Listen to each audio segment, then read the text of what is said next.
Mohon perhatian, Bapak Ibu dimohon untuk segera menempati ruangan. Mohon untuk kursi depan yang kosong segera ditempati. Yang belakang mohon maju ke depan.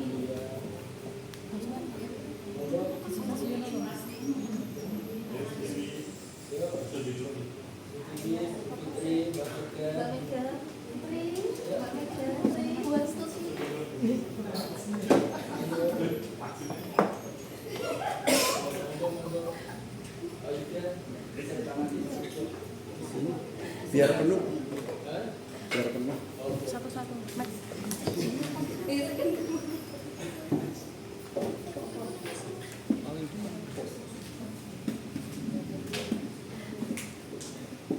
Yang terhormat Korsektan Kecamatan Candisari, Ibu Dr. Anda Heni Titik Lestari MPD. Yang saya hormati Kepala SDN Jombang 01 Ibu Umi Kulsum SPD MPD. Yang kami hormati narasumber IHT Bapak Bayu Wijayama SPD MPD. Yang kami hormati Bapak Ibu Guru dan staf karyawan SDN Jombang 01. Assalamualaikum warahmatullahi wabarakatuh. Waalaikumsalam warahmatullahi wabarakatuh. Dengan mengucap puji dan syukur kepada Tuhan Yang Maha Esa atas berkenan ridhonya Bapak dan Ibu dapat hadir dalam acara siang hari ini. Sebelum saya melanjutkan acara, izinkan saya untuk berpantun. Belum. Makan kue sangat menikmati. Hasil buatan para koki. Selamat datang para hadirin yang kami hormati.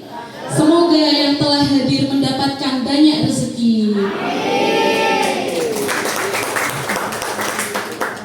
Saya ucapkan terima kasih juga kepada Bapak Ibu yang berkenan hadir dalam acara IHT siang hari ini, yaitu In-House Training Guru Bertumbuh, kelas bermakna, penguatan praktik pembelajaran mendalam di SDN Jombang 01. Hadirin yang berbahagia, sebelum kita mulai acara pada siang hari ini, marilah kita buka acara pada siang hari ini dengan berdoa menurut kepercayaan masing-masing. Berdoa dimulai. Selesai. Hadirin yang kami hormati, acara berikutnya yaitu menyanyikan lagu Indonesia Raya yang akan dipandu oleh Ibu Iin Prastiwi SPD. Hadirin disilakan berdiri.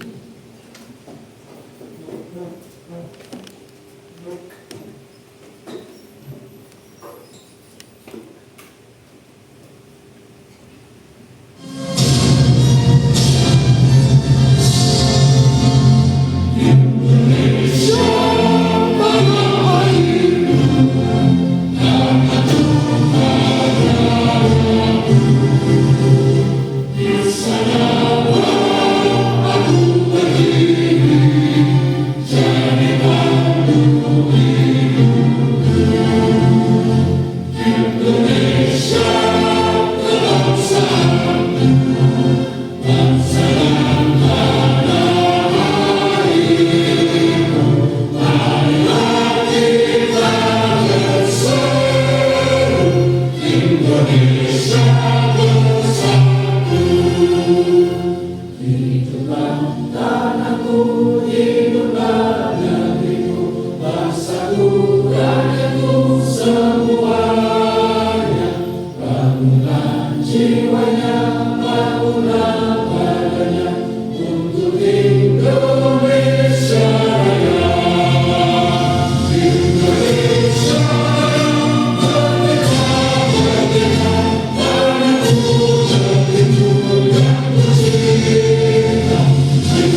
Bapak Ibu yang kami hormati, acara selanjutnya yaitu sambutan dan pengarahan sekaligus membuka acara in-house training guru bertumbuh kelas bermakna penguatan praktik pembelajaran mendalam di SDN Jomblang 01 oleh Kepala SDN Jomblang 01.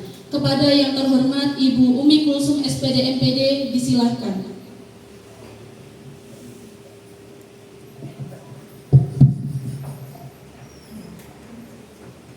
Assalamualaikum warahmatullahi wabarakatuh.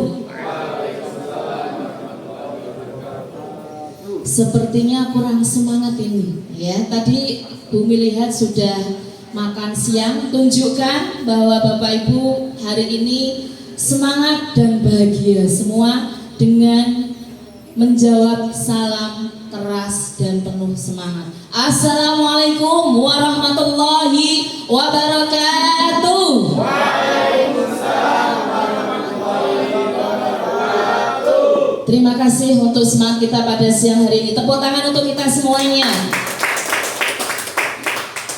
Baik, terima kasih yang terhormat narasumber kita pada siang hari ini, Bapak Bayu Wijayana, SPD MPD.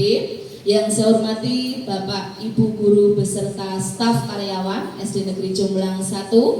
Marilah kita selalu menghaturkan rasa syukur kita pada Allah Subhanahu wa taala, Tuhan yang Maha Esa, karena berkat limpahan rahmat dan hidayahnya pada kesempatan siang yang cukup cerah sejuk ini kita bisa berkumpul bersama di SD Negeri Jomblang 1 dalam rangka yaitu kegiatan in-house training guru bertumbuh kelas bermakna penguatan praktik pembelajaran mendalam di SD Negeri Jomblang 1 yang dilaksanakan hari ini 3 Desember 2025. Untuk selanjutnya sholawat serta salam selalu kita haturkan kepada junjungan kita Nabi Agung Muhammad SAW. Biqauli Allahumma sholli ala Sayyidina Muhammad. Semoga kita selalu memperoleh syafaatnya di hari akhir nanti. Untuk selanjutnya di sini saya haturkan terima kasih yang sebesar-besarnya sugeng rawuh kepada Bapak Bayu Wijayama SPD MPD yang pada kesempatan hari ini hadir di tengah-tengah kita untuk memberikan berbagi praktik baik pengalaman beliau yang luar biasa, ilmu beliau yang luar biasa pada kita semuanya. Untuk itu kita sambut dengan tepuk tangan yang meriah pada beliau. Baik Bapak Ibu yang kami hormati, pada kesempatan siang hari ini kita berada di ruangan ini bersama untuk bersama-sama meningkatkan potensi diri ya. Bapak Ibu sebagai seorang pengajar juga sekaligus sebagai seorang pendidik memiliki kewajiban yaitu untuk meningkatkan kompetensi diri dengan melaksanakan salah satunya hari ini yaitu mengikuti in-house training yang dilaksanakan di sekolah. Kita semua memiliki visi yang sama yaitu memajukan sekolah ini ya, mewujudkan sekolah ini menjadi sekolah yang unggul, berprestasi dan berkarakter. Dan Bapak Ibu yang kami hormati, pada kesempatan siang hari ini pula saya berharap kepada Bapak Ibu semuanya, hari ini mumpung di tengah-tengah kita telah hadir narasumber yang akan memberikan ilmu yang luar biasa pada kita terkait dengan menguatkan kepada kita semua terkait dengan pembelajaran mendalam. Mari bersama-sama nanti Bapak Ibu bisa mengikuti sesi in-house training pada kesempatan hari ini dari awal hingga akhir ya. Manfaatkan waktu sebaik-baiknya. Monggo Bapak Ibu nanti silakan yang ingin bertanya, ingin berdiskusi, berbagi pengalaman silahkan ya, mumpung ada narasumber di tengah-tengah kita ya. Baik Bapak Ibu yang kami hormati, semoga kegiatan in-house training guru bertumbuh kelas bermakna penguatan praktik pembelajaran mendalam di sekolah kita nanti bisa berjalan sukses dan lancar. Maka dari itu pada kesempatan siang hari ini dengan memohon ridho dari Allah Subhanahu wa taala, dengan mengucap Bismillahirrahmanirrahim kegiatan in-house training guru bertumbuh kelas bermakna penguatan praktik pembelajaran mendalam di SD Negeri Jomblang 1 saya nyatakan dibuka. Terima kasih, kiranya itu selamat untuk mengikuti in-house training pada siang hari ini. Wallahul muwaffiq ila aqwamit thoriq. Assalamualaikum warahmatullahi wabarakatuh.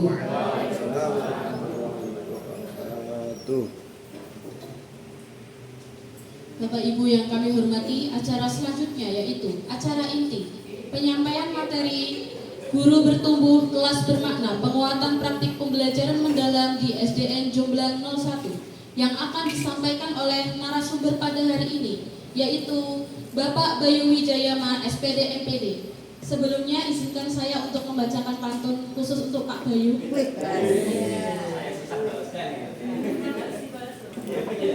Bunga mawar, bunga melati. Warnanya indah, sangat berseri. Tibalah kita di acara inti. Mari kita sambut narasumber yang penuh edukasi. Kepada beliau kami silakan.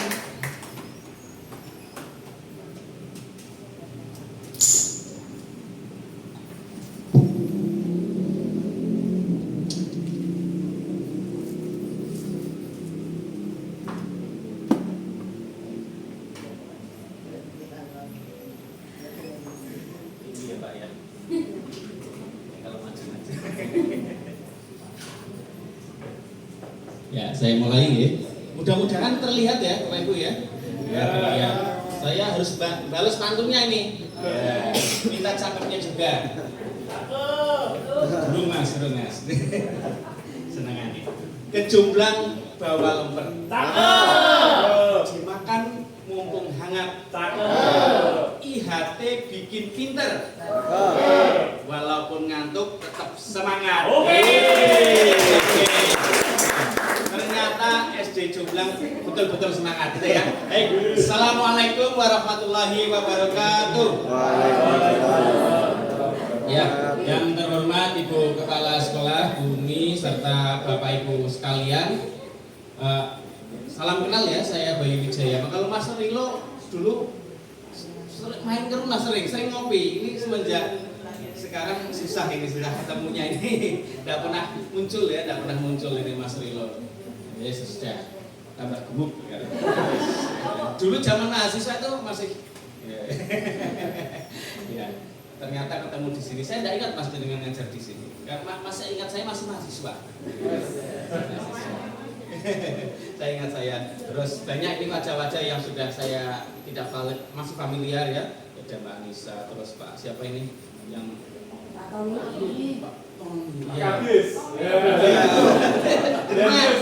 waktu zaman PKY kan sering muncul di YouTube. Ya, karena kebetulan saya yang menjadi reviewer, ya, jadi wajah-wajah yang sering muncul masih ingat. Nah, ini next ya. Ini nama saya Bayu Wijayama. Saat ini bekerja di SD Negeri Pesantren. Ya, pirsa mboten. Bukan pimpinan pondok pesantren ya. Saya bukan kiai, tapi nama SD-nya itu SD Negeri Pesantren. Tahu tidak di mana kira-kira? Belum. Ayo ke sana. Di sana itu depannya ada kopi Blirik. Oke. Terus di sana itu tempatnya cakep Pak. Karena sebagian besar tempatnya itu dikelola oleh BSB. Nah, jadi BSB itu kelurahannya pesantren. Iya, tapi terkenalnya ngalian. BSB itu kelurahannya pesantren, bukan ngalian. Iya, kelurahannya pesantren, kecamatannya Mijen. Nah, itu. Tapi orang-orang lebih familiar ke BSB-nya. Padahal itu adalah kelurahan pesantren. Di sana ada Uptown Mall, ada Unika, ada Dano dan sebagainya. Kalau yang pernah jalan-jalan ke sana berarti sudah pernah ke pesantren. Tapi belum pernah lihat SD-nya kan? Ya, karena kampungnya tinggal satu. Semuanya perumahan, kampung aslinya tinggal satu. Namanya kampung pesantren itu. Ya. Itu riwayat pendidikan ya sama. Semuanya di UNES ya. S1, S2, S3-nya masih ongoing, belum selesai. Mohon doanya Bapak Ibu. Kemudian Jadi guru dulu pertama di SD bertaraf internasional. Ya dulu memang ada tarifnya ya. Ya lupa, maaf ini karena belum ngopi Mas Rilo, jadi lidahnya terpeleset ini jadi bertarif ya. Bertaraf internasional dulu sekarang Sendang Mulia 4 ya. Sekarang Sendang Mulia 4, kemudian guru SDN Sadeng. Ya, sekarang cukup terkenal SDN Sadeng, kalau zaman dulu saya ngajar di sana belum terkenal. Sekarang kepala sekolahnya Pak Galih, semua tahu ya. Kemarin ada gurunya yang juara nasional, Bu Puput juga tetangga saya. Kemudian pernah jadi kepala sekolah di SDN Sekaran, nah, sebelahnya kampusnya Mas Rilo itu di Sekaran dulu. Sekarang jadi kepala sekolah di SD Negeri Pesantren. Nah, itu aja. Kemudian terakhir saya diamanai menjadi fasilitator pembelajaran mendalam. Apa istilahnya ya, pembelajaran mendalam itu apa? Di dalam, mendalam, dan terdalam gitu ya. Jeru gitu ya. Nah, kemarin yang sudah menjadi peserta siapa? Bu Anissa dan bareng-bareng kan di sini. Kan sudah kan? Sebenarnya sama materinya Bu Anissa dan dapat siapa kemarin fasilitatornya? Nah, ini Bu Puput SD Sadeng 3 kan? Nah, betul Bu Puput. Tetangga saya satu RT itu Puput, suaminya Puput namanya Pak Slamet. Nah, itu satu RT. Terus ya itu aja sih. Ada pertanyaan belum ya? Pertanyaannya nanti ya. Pertanyaan. Semoga tidak ngantuk, itu aja lah. Semoga tidak ngantuk. Kalau di tempat saya IHT sampai jam 4. Nah, kalau di sini saya menyesuaikan sampai jam berapa? Maghrib. Kalau maghrib, saya jawaban yang saya inginkan itu jam 3 atau setengah 3 gitu loh. Pertanyaannya menjebak ini. Saya terjebak di pertanyaannya. Ternyata guru-guru di sini semangat. Nah, oleh karena itu biar tambah semangat kita kasih tepuk SDN Jumblang. Sudah punya belum tepuk SDN Jumblang? Nah, ini malah yang harusnya jadi kiai di pesantren. Sini. Kita tolong sini ya. Itu berapa tepuk ada? Coba. Berapa tepuk ada? Ada ya di sini ya. Itu bisa. Ini kalau sudah punya belum tepuk SDN Jumblang? Siap berhasil coba yang itu dulu coba ya. Oke, ya sama-sama. Berdiri enggak? Enggak usah, luar biasa. Capek. Tanggal muda kok capek. Tangannya, Pak. Selamat. Tangannya masih hangat. Sehangat keluarganya. SDN Jumblang 1 siap.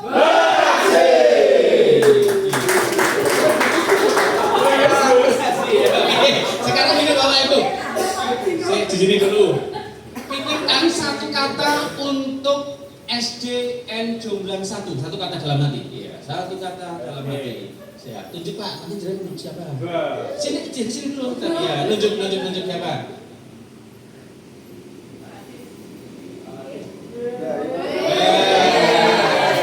Siapa? Aslinya share, Pak. Bu Fitri. Aslinya share, Pak. Satu kata SDN Jumblang itu apa? Sebulegus. Apa? Satu kata apa gitu? Para wingi-wingi ada. Apa? Lu kan satu sudah yang beda. Iya, satu kata aja yang beda. Maju. Hebat, oke, hebat. Sekarang sampingnya Pak. Nah, Pak Lukman. Prestasi. Hebat, prestasi. Pak, ya. Oke. Apa ini? Maju. Oke. Sekarang gerakannya, bapaknya ini belum saya minta bergerak sudah bergerak duluan. Iya. Sekarang tadi kan hebat itu gerakannya seperti apa? Hebat. Bu, kalau hebat gerakannya bagaimana? Gerakan tangannya. Jangan gerakan mata yang kediput aja. Gerakan tangannya bagaimana? Kalau hebat. Gimana hebat? Begini. Hebat gini ya, hebat. Terus tadi satunya maju ya, berprestasi. Berprestasi bagaimana berprestasi? Angkat piala, oke. Terus tadi maju. Ulangi ya. Hebat, berprestasi, maju. Maju ya. Berarti digabung dengan tadi SDM Jomblang 1. Praksi, terus hebat, maju. Oke. Apa ya? Hebat, berprestasi, maju. Oke.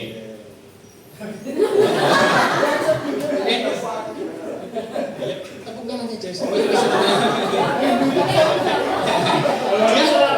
anak yang baik waktu sekolah patuh dia, masih ingat sama afirmasi dari gurunya. Jumlah 1.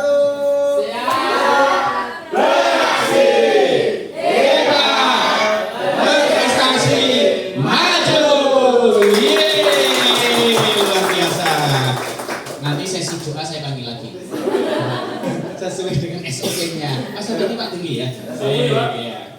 Baik Bapak Ibu. Pak Lamar resmi. Ya, next ya ini ya. Nah, hari ini kita belajar apa?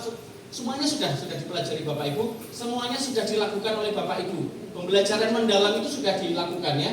Ya, kita hanya akan mendengarkan saja, tidak apa-apa. Bertanya juga boleh. Doorpress-nya nanti minta apa Mas Rilo? Ya, sebagainya ya. Memahami kerangka kerja pembelajaran mendalam sudah terbiasa. Kemudian yang kedua, menerapkan prinsip asesmen yang berkeadilan, objektif dan edukatif. Bapak Ibu sudah melaksanakan. Tadi juga sudah ada asesmen, ya kan? Menyusun RPP dan asesmen sudah hal biasa. Belum di brain ya, tak apa-apa nanti di brain. Sesuai hati nurani. Merefleksikan praktik pembelajaran dan asesmen saat ini, gitu ya. Jadi begini Bapak Ibu, pembelajaran mendalam itu kan diambil dari grounded teori. Artinya apa? Grounded teori itu adalah teori yang mengambil dari kajian empiris. Apa itu kajian empiris? Ya, ini rada ilmiah sedikit. Kajian empiris itu adalah kajian yang sudah dilaksanakan di lapangan atau di sekolah. Artinya apa? Pembelajaran mendalam itu bukan dari teori, tetapi ambil dari grounded atau dari sekolah-sekolah. Praktik baik yang ada di sekolah diambil dijadikan sebuah panduan. Makanya ketika nanti kita menyampaikan tentang pembelajaran mendalam, oh saya sudah melakukan. Ibunya yang sudah 30 tahun mengajar, 20 mengajar, kita sudah melaksanakan itu. Betul tidak? Iya, makanya itu disebut pembelajaran mendalam itu karena kita sudah lakukan, kita hanya recalling saja itu pembelajaran mendalam itu. Jadi Bapak Ibu semuanya sudah melaksanakan pembelajaran mendalam. Jadi jangan khawatir gitu. Nah, apa kata yang paling menggambarkan pembelajaran ideal saat ini? Nah, di Jomblang 1 saya sering lihat media sosialnya ya, tapi baru melihat pengelola media sosialnya tadi yang betul-betul. Sudah lihat apa? Kalau pembelajaran yang ideal itu harus ada apanya? Yang guru kelas dulu nih, yang guru kelas. Di kelasnya harus bagaimana? Iya, tujuan pembelajaran, sarpras, apalagi gurunya bagaimana? Harus bagaimana kalau belajar yang ideal itu? Kontekstual, betul, menyenangkan, apalagi siswanya bagaimana? Kreatif, apalagi kegiatan pembelajarannya bagaimana kira-kira? Bermakna. Iya, maksudnya ada apa di situ di dalam kelasnya? Aktif. Contoh aktif itu bagaimana, Bu Anissa? Melakukan praktik-praktik. Sudah belum? Sebelum dengan adanya di klinik, kemarin sudah pernah melakukan itu belum? Sudah kan? Sudah, ya sudah. Iya, iya. Pas apa? PPG. Iya, pas PPG. Pas PPG. Seandainya guru seperti PPG semua ya. Yes, luar biasa. Ya, lanjut. Ya, cepat selesai.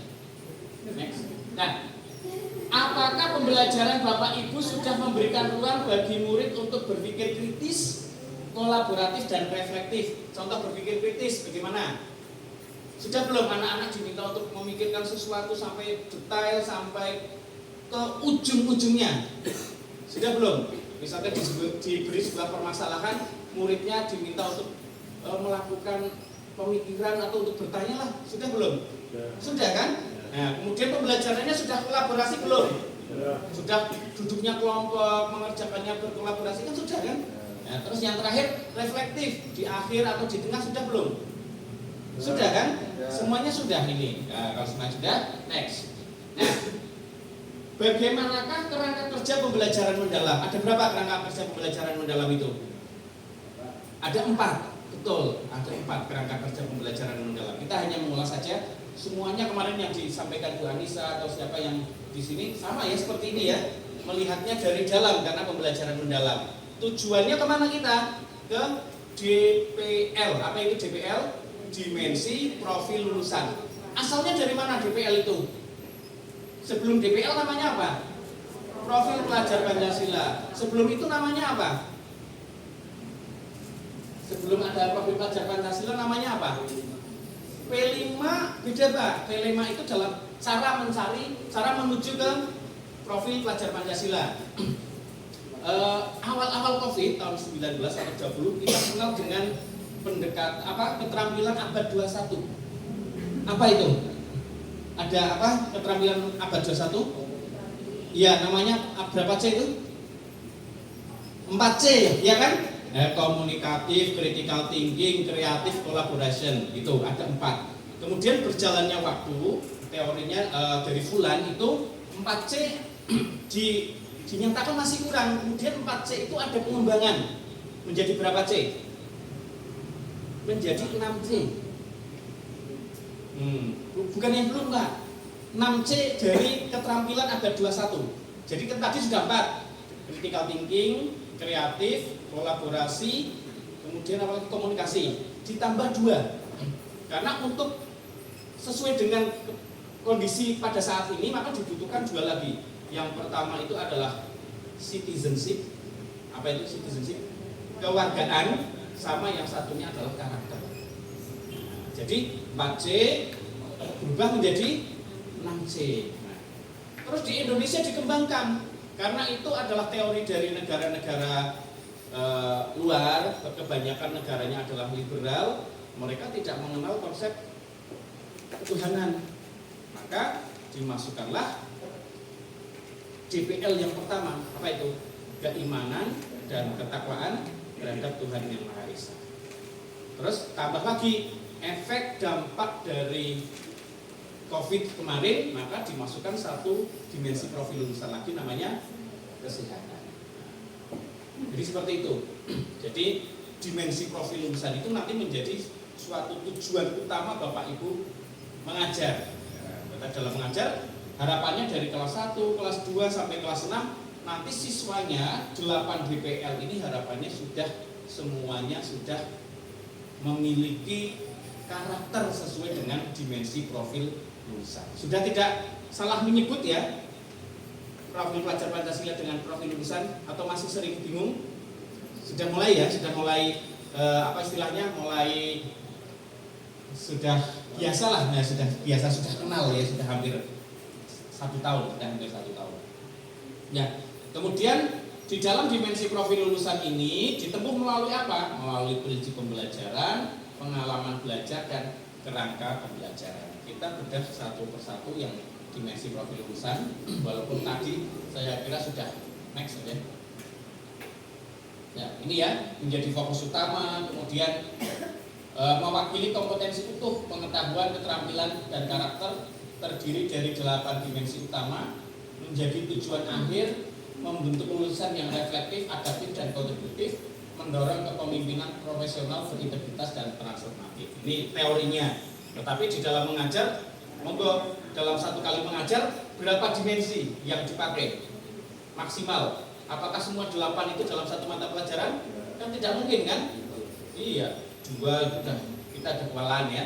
Kita untuk mengajarkan kolaborasi, untuk mengajarkan anak biar bisa komunikasi. Satu kelas bisa tidak berani tidak semuanya secara mandiri komunikasi di depan kelas, kan belum tentu kan? Itu saja kalau kita maksimalkan sudah luar biasa. Next.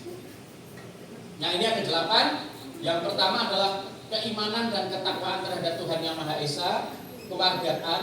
Nah kalau keimanan dan kewargaan terhadap Tuhan Yang Maha Esa di dalam capaian perkembangan itu ada 3. Yang pertama itu adalah hubungan kita dengan Tuhan, dengan manusia dan alam sekitar. Nah ini yang nanti harus dicapai melalui kegiatan kurikuler, dimensi capaian perkembangan siswanya. Yang kedua, kewargaan. Kenapa kewargaan saat ini dianggap penting? Kenapa Bapak Ibu? Orang Indonesia kan orangnya sudah bagus, ramah-ramah dan sebagainya ya. Nah itu di dunia nyata. Kalau di dunia maya orang Indonesia bagaimana? Netizen ya, yang paling julid dan sebagainya kan?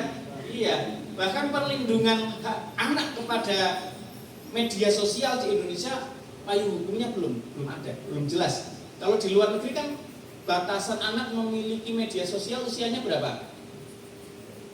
Ada yang 15 tahun, ada yang 13 tahun, ada yang, makanya kalau kita lihat konten-konten kadang umur kamu berapa tanya, karena orang luar negeri kan kelihatan cepat besar ya, dewasa ya, ternyata usianya masih 13 tahun. Akhirnya si konten kreator itu tidak berani.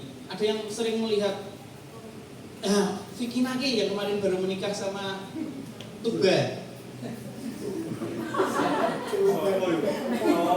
Enggak ikut ya, enggak mengikuti. Ini anak muda yang enggak tahu berarti anak muda. Enggak tahu ya. Iya. Enggak tahu ya berarti ya, enggak mengikuti. Iya, akhirnya kan enggak tahu Bu Anissa ya, ini ternyata Bapak Ibunya pembaca buku semua, enggak pernah lihat konten.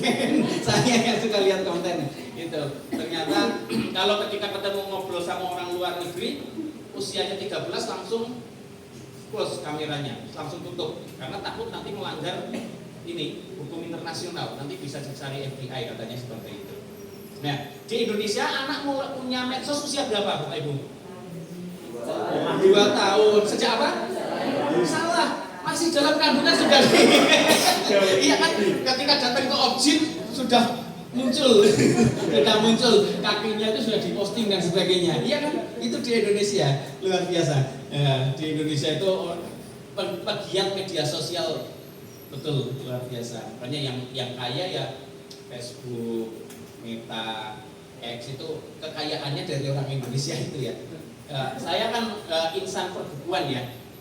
Ketika saya dapat buku ketika buku saya dijual di Google, misalkan harga bukunya itu 100.000, saya itu hanya terima uang sekitar 60.000, 40.000 itu masuk ke Amerika.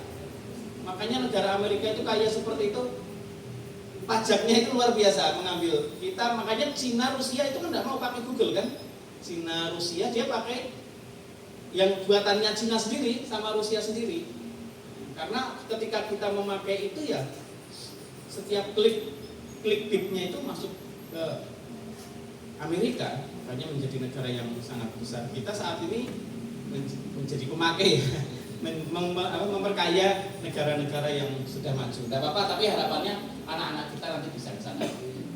Penalaran kritis, ya, tadi sudah saya singgung. Kemudian kreativitas, monggo Bapak Ibu pasti sudah paham kreativitas, kolaborasi.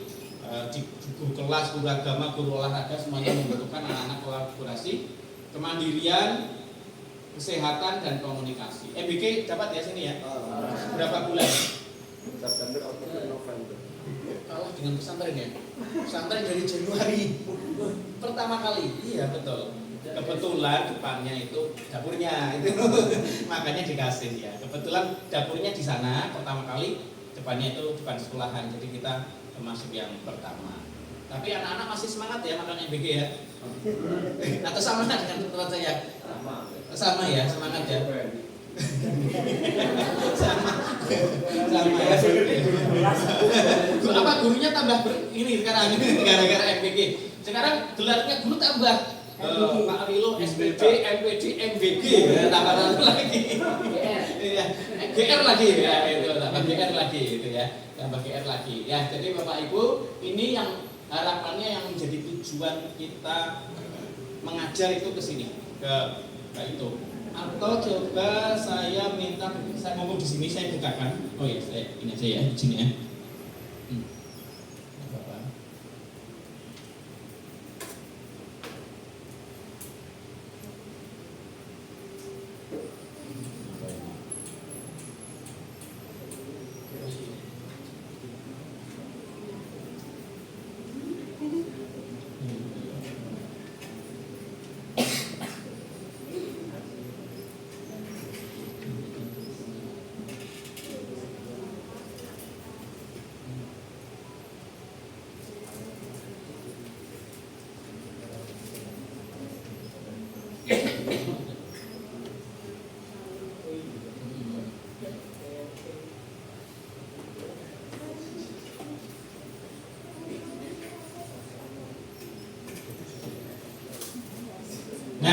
Ini Bapak Ibu,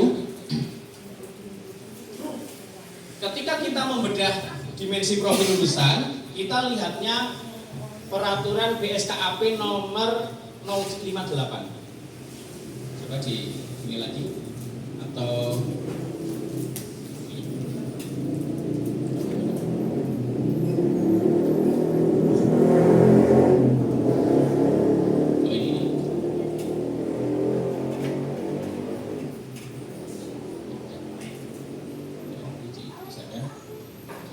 120 enggak tahu ya. Nah, atau di slide enggak apa-apa. Oh, enggak kelihatan ya malah ya. Ya, betul. Itu di close yang sebelahnya. Ya, sambil makan snacknya enggak apa-apa kalau masih. Ya, ke bawah, ke bawah. Ke bawah ya. Terus lagi yang SD. Ke bawah lagi. Nah, stop. Ini yang PAUD ya, bawahnya. Nah, ini yang SD atasnya, Mbak. Jadi ini membedah satu persatu.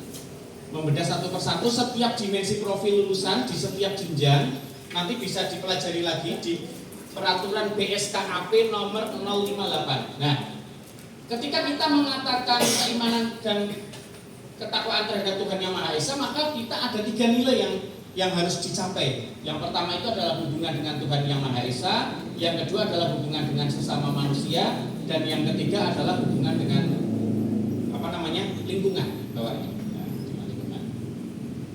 Bawahnya Pak, kita tolong. Ya, hubungan dengan lingkungan alam. Nah, coba kita kalau melihat nilai kreatif atau bawahnya. Nanti saya tidak bacakan semua. Terus lagi, itu masih 1.3 yang nomor 2. Yang nomor 2 itu keluargaan ya, nomor 2. Ini untuk, nah ini tidak apa-apa. Sekolah dasar. Ternyata untuk mengajarkan kewargaan itu ada 3. Kewargaan nasional 2 ya, sama kewargaan global. Nah, jadi sebagai seorang guru, setidaknya anak kita itu tahu alamat kita, RT, RW, pemerintahan paling kecil itu apa, sampai ke kewargaan global. Ketika mau ke luar negeri bagaimana, di luar negeri ada apa saja, ini harus ada. Next, coba ke bawah lagi, saya beri contoh satu lagi. Yang nilai ketiga coba.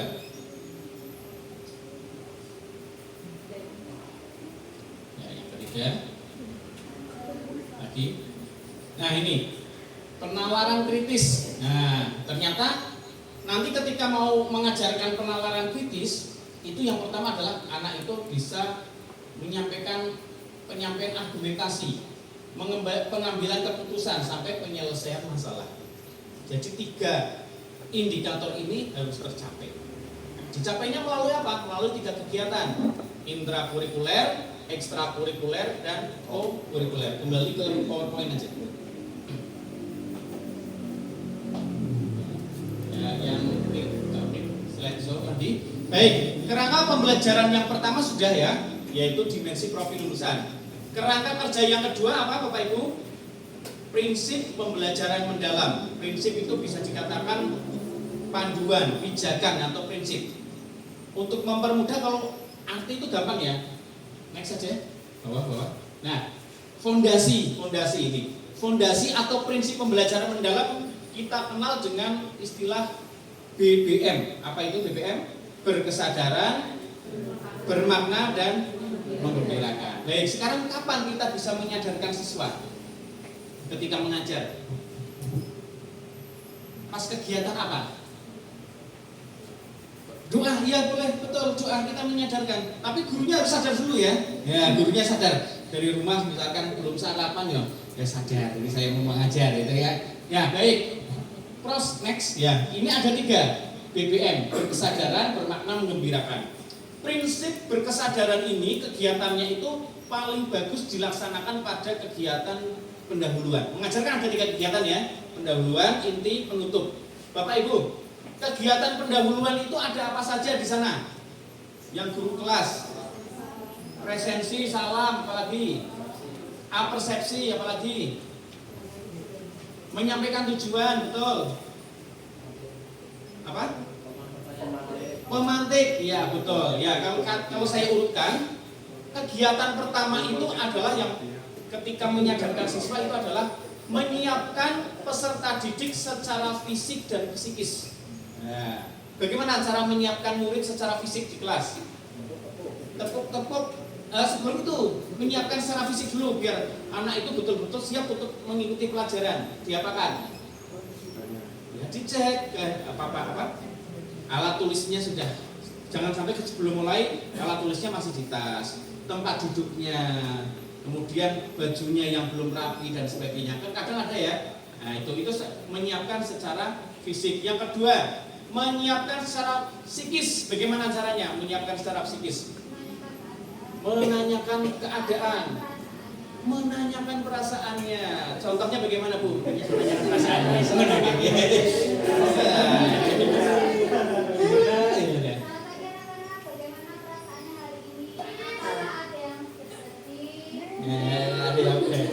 Biasanya jawabnya bagaimana anaknya? Biasa lah. Muridnya nggak sadar ini. Ya. Betul ya. Ini betul sekali ya. Nah, selain menanyakan perasaan, secara psikis apalagi yang paling utama sebelum ke situ? Tadi yang disampaikan Bu Anissa, berdoa. Iya kan? Itu kan secara psikis ya, disiapkan, ditanyakan karena anak dari rumah ke sekolahan membawa apa? Membawa bekal, iya, membawa apa? Beban, apalagi ini ya beban kan? Orang tuanya sudah berpesan nanti di sekolahan jangan gini kan mesti kepikiran di situ kan. Nah tugasnya guru itu menyiapkan baik secara fisik dan psikis. Ada nggak anak yang dari rumah dimarahi orang tua pagi-pagi? Ya iya itu, jangan sampai di sekolah dimarahi lagi. Kasihan gitu. Makanya harus disiapkan secara fisik dan psikis. Itu kegiatan menyadarkan yang pertama. Kegiatan yang menyadarkan yang kedua kata Pak Muammar tadi apa namanya? Tepuk-tepuk atau motivasi ya, atau motivasi boleh tepuk-tepuk. Tadi Pak Yai sudah kasih motivasi baru Bu Umi. Dengar nggak tadi dari sana Bu? Teriakannya kencang sekali itu ya. Motivasi boleh motivasi verbal maupun motivasi non verbal. Boleh pakai nyanyian, boleh pakai media, ya kan? Kalau gurunya ada yang guru nggak bisa nyanyi. Di sini bisa semua ya Bu ya. Kalau susah nyanyi nggak bisa ya, setelkan nggak apa-apa itu ya. Yang penting jangan ada iklannya. Saya pernah supervisi, cerita supervisi, gurunya menggunakan video pembelajaran, video YouTube. Ternyata di YouTube muncul iklan. Iklan itu supportnya dari mana? Nah ternyata iklannya itu skincare. Untung iklannya skincare. Kok bisa dapat iklan skincare Bu? Kemarin dari baru CEO di Shopee. Nah ternyata iya support di situ. Maka Bapak Ibu kalau mau pakai YouTube, pakainya apa Mas Rilo yang biar tidak ada iklannya? Premium dong. Itu premium tahu itu. Nanti minta pas Mas Rilo beli akunnya temannya di share. Jangan sampai itu kadang support iklannya aneh-aneh. Itu bahaya. Nanti kira-kira kalau iklannya aneh, laporannya ke kepala sekolah atau orang tua? Anaknya, orang tua itu kan repot juga kan itu kan. Itu ya kita sekarang kan kerja nyari selamat ya Bapak Ibu ya di dunia yang sekarang ini kan. Pokoknya walaupun kemarin Pak Presiden mengatakan kalau ada orang tua yang tidak mau anaknya dididik, sikat kan seperti itu ya. Walaupun Pak Presiden seperti itu sekarang mendukung guru, intinya kita wajib mendidik anak, tetapi ya di zaman era sekarang kita tetap sesuai dengan SDN Jumlah 1 sekolah yang ramah anak. Kemarin saya sudah ikut presentasi dari Bu Kepala Sekolah. Ya, tepuk tangan untuk Bu Kepala Sekolah ini ya. Presentasikan sekolah ramah anak di depan 4 profesor. Saya aja tidak berani ya Bu Umi. Tapi saya tidak berani sama Bu Umi. Saya lewatnya jalur sana dulu biar Bu Umi yang presentasi maksudnya kayak gitu ya. Luar biasa itu ya. Nah, itu sudah 2 kegiatan. Menyiapkan secara fisik dan psikis. Yang kedua adalah motivasi. Yang ketiga apa Bapak Ibu? Cara menyadarkan sebelum mulai ke kegiatan ini. Tadi sudah dijawab semua loh, namanya apa? Hanya urutannya. Kan pertama berdoa, menyiapkan secara fisik dan psikis, kedua motivasi. Betul, apersepsi dulu. Apersepsi artinya apa Bapak Ibu? Nah ini kan pelajaran zaman dulu kuliah ya, hanya kita ini. Apa itu artinya apersepsi? Mengaitkan, menautkan pembelajaran yang lalu dengan pembelajaran yang akan disampaikan. Tapi pertanyaannya begini, misalkan saya sebagai guru, anak-anak pelajaran kemarin apa? Yang jawab bisa jawab berapa? Iya, 1, betul. Makanya guru harus terampil ketika malah lupa. Iya, yang diingat kan dia main kan anak kan, karena dunia bermain. Iya, makanya ketika menyampaikan apersepsi, gunakanlah cerita, gunakanlah media. Jangan langsung pertanyaan vulgar.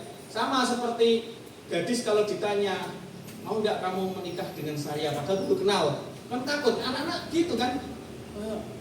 Kemarin pelajaran apa? Nggak ada yang jawab. Makanya dibuat cerita.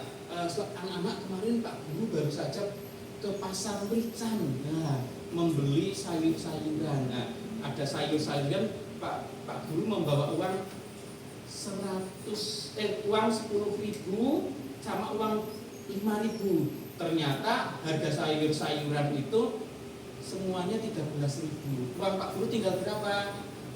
Nah, kan bisa gitu enggak itu? 5.000 bayarnya 13.000. Uangnya tinggal berapa? Wah 2.000. Baik anak-anak. Berarti masih sesuai dengan pembelajaran kemarin tentang apa anak-anak? Nah, itu mesti nyambung. Penjumlahan. Nah, baik. Sekarang kita akan belajar tentang pengurangan. Nah, gitu makanya dibuat cerita dulu. Jangan langsung to the point. Ya Pak, ya. Jangan langsung tanya. Jangan langsung tanya. Ya itu ya. Itu persepsi ketiga ya tadi. Yang keempat tadi sudah disampaikan Pak Rilo, Mas Rilo menyampaikan tujuan pembelajaran. Saya kan penguji UKIN, penguji UKIN di UNES. Ketika menguji UKIN, ini Bu Umi, banyak mahasiswa, itu tidak ada yang di jumlah sini, yang jauh-jauh. Artinya ada yang mau PPG enggak? Sudah semua ya di sini ya? Sudah semua. Tidak ada yang di jumlah yang saya nilai. Itu banyak ya. Ketika menyampaikan tujuan pembelajaran itu tidak menyampaikan, tapi membacakan melalui video ABC siswa dapat menyebutkan ciri-ciri makhluk hidup. Membacakan itu kan berbeda dengan menyampaikan kan? Harusnya itu menyampaikan dengan luas, disampaikan agar anak itu tertarik untuk mengikuti pelajaran. Anak-anak hari ini kita akan belajar passing bawah agar kamu bisa menjadi pemain volley yang profesional ya. Kayak gitu jangan Pak Valenti ya. Anak-anak kan awalnya bal-balan terus ya Pak ya. Materinya apapun itu loh. Minta kantor kepala sekolah Pak pinjam bola gitu ya itu. Nah, itu ya. Jadi menyampaikan ya bukan membacakan tujuan pembelajaran. Itu kemudian yang kelima ya menyampaikan materi, proses pelajarannya itu mau dipakai digunakan apa? Proyek, produk dan sebagainya. Kemudian yang ke-6 itu harapannya Bapak Ibu masih tetap melakukan asesmen awal sebelum mengajar. Masih dilakukan tidak? Masih. Nah, asesmen awal itu paling gampang pelajaran olahraga. Nah, contoh Pak Rilo mau olahraga lari, ada anaknya yang duduk, ditanya tidak asesmen awalnya bagaimana? Iya, sakit enggak nak kamu? Jangan sampai anak yang sakit disamakan dengan materinya dengan anak yang yang sehat. Ini sama dengan guru kelas maupun guru mapel yang lainnya. Kalau ada anak hasil asesmen awal yang kurang baik, maka kita harus menerapkan strategi pembelajaran yang PPG kemarin. Ya, berdiferensiasi. Begitu. Membagi kelas menjadi 3. Yaitu anak yang paham utuh itu materinya sendiri. Anak yang paham sebagian atau anak yang kurang paham. Rata-rata di sini muridnya ada berapa Bapak Ibu? 28 ya. Kira-kira yang pintar berapa? Yang paham utuh lah istilahnya. 2. Ya bangetan gitu. 2. Mbok ya 5 gitu ya. 2. Terus yang paling banyak yang di tengah-tengah apa yang paling bawah? Yang tengah-tengah. Jangan sampai Bapak Ibu ketika mengajar itu menyamakan. Yang guru kelas 2, kelas 1 mana? 1, 2.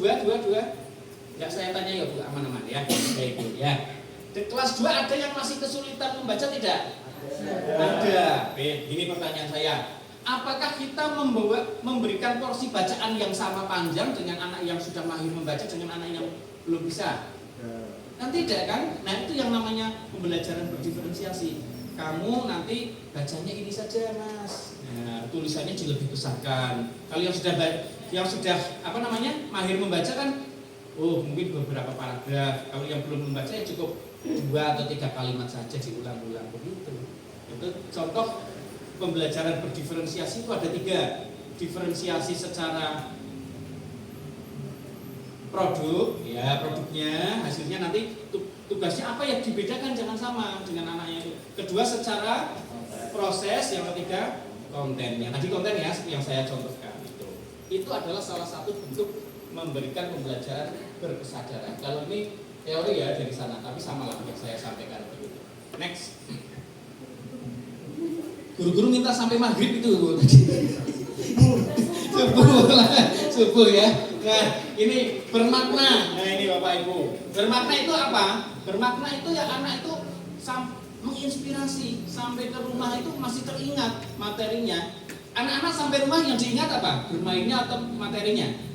Bermainnya kan, iya kan, makanya bagaimana caranya seorang guru ini tantangan ini, gimana caranya biar pembelajaran itu ada selingannya seperti bermain dan bisa teringat sampai rumah begitu. Makanya pembelajaran itu harus kontekstual atau istilahnya itu CTL. Singkatan apa CTL itu? Kontekstual teaching and learning ya. Jangan kontekstual yang zaman dulu. Jangan CTL yang dulu ya. Jangan. Tahu ya Bu Anissa tahu apa itu CTL yang dulu? Catat tinggal lungo jangan ya. jangan ya Bu Anissa ya. Ya ini CTL. Ya karena kan sih guru-guru itu. Nah, belum masih bermakna. Nah, keterlibatan murid berperan dalam pemecahan masalah. Artinya murid itu tidak hanya mengerjakan, tetapi ada model pembelajaran yang digunakan. Bapak Ibu ketika mengajar menggunakan model pembelajaran atau tidak? Ya, apa contoh model pembelajaran yang sering digunakan? Problem based learning atau PBL. Ada berapa sintak dari PBL itu? 5 ya. Orientasi peserta didik pada masalah. Ya, anak itu diberi masalah. Anak memberi masalah diberi apa contohnya masalahnya anak itu? Guru memberi apa? Kan guru mengajar. Anak diberi masalah. Melalui apa masalahnya itu? Kasusnya melalui apa? Melalui tayangan apa maksudnya? Media apa? Video boleh, apalagi? Ya, gambar boleh, teks boleh. Artinya, guru memberikan permasalahan itu kan pasti melalui teks, melalui video maupun melalui media. Setelah diberi masalah, masuklah ke sintak yang berikutnya. Anak diminta untuk mempelajari masalah tersebut. Setelah itu guru mengelilingi apa? Mengelilingi kelompok-kelompok, memeriksa itu urutannya. Terus yang keempat, anak maju mempresentasikan. Yang kelima baru evaluasi. Begitu. Jadi mengajar yang bermakna ya itu ada urutannya. Jangan hanya kita guru sebagai guru hanya ceramah, menyampaikan saja tetapi tidak ada sintaknya. Boleh ceramah dalam rangka untuk apa? Untuk memberikan penekanan terhadap materi tersebut. Ini bermakna ya kontekstual, berkaitan dengan pengalaman. Nah ini contohnya adalah mengembangkan pembelajaran sesuai dengan permasalahan tadi, problem based learning. Bapak Ibu boleh pakai model-model pembelajaran yang lain. Nggak hafal, di meja guru diberi tulisan sintak PBL. Nah, karena kan biasanya Bapak Ibu RPP-nya masih di laptop, ya kan? Nah biasanya Bapak Ibu RPP-nya masih di laptop, maka ditulis di meja guru itu ada sintak dari PBL. Kurang 5 menit. Oh, kurang 5 menit. Ya, biasanya ada yang gitu Pak, kurang 5 menit ya. Next. Biasanya begitu kurang 5 menit.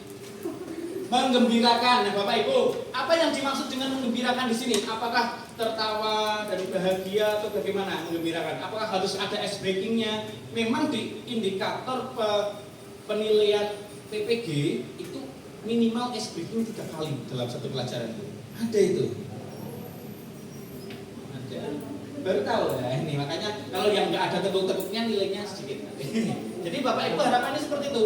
Itu menggembirakan secara kebersamaannya, tetapi yang di sini ini harapannya terdapat ini Bapak Ibu. Yang poin E, aha moment. Aha moment. Iya, apa itu aha moment? Apa Bu Anissa? Yang apa aha moment Bu yang kemarin sudah?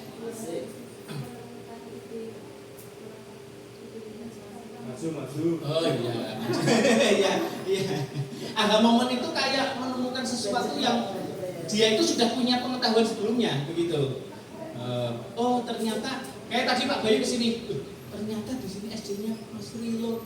Oh, lah itu aha momen itu seperti itu. O-nya itu, O itu ya aha momen. Oh alah, nah itu. Ibu kota negara Indonesia mana? IKN. Bukan Jakarta. Oh, nah ketika jawab oh itu aha momen. Anak sudah bisa menjawab itu bahagia. Makanya dulu teman saya waktu di RSBI itu ada, sekarang teman saya sudah keluar dari PNS. Dia sengaja milih bisnis dia. Ada Bu yang seperti itu. Jangan dong kalau bisnisnya gagal malah payah. Jangan. Jadi dia tuh punya prinsip begini dulu lucu. Pak Bayu, saya kurang setuju dengan Pak Bayu soal itu harus hot karena tidak menyenangkan siswa. Soal itu harus mudah biar anak bisa jawab. Itu akan menyenangkan. Tapi kan benar juga ya. Soal kalau anak bisa jawab itu wah ada kebahagiaan itu. Makanya ya ada porsinya. Soal susah, sulit, mudah itu ada porsinya. Yang sulit berapa persen Bapak Ibu?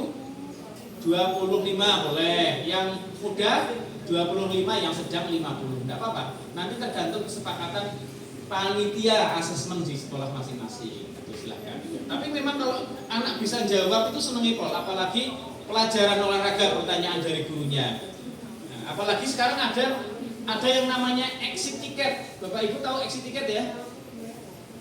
Teknik asesmen exit ticket. Bu siapa namanya Bu? Tesa. Trisa 4x4 keluar. Yo itu exit ticket tuh. Iya zaman dulu itu apa namanya Bu? Tebak-tebakan. Mung saiki yo karena ada profesor dokter yang hebat-hebat diberi nama aneh-aneh.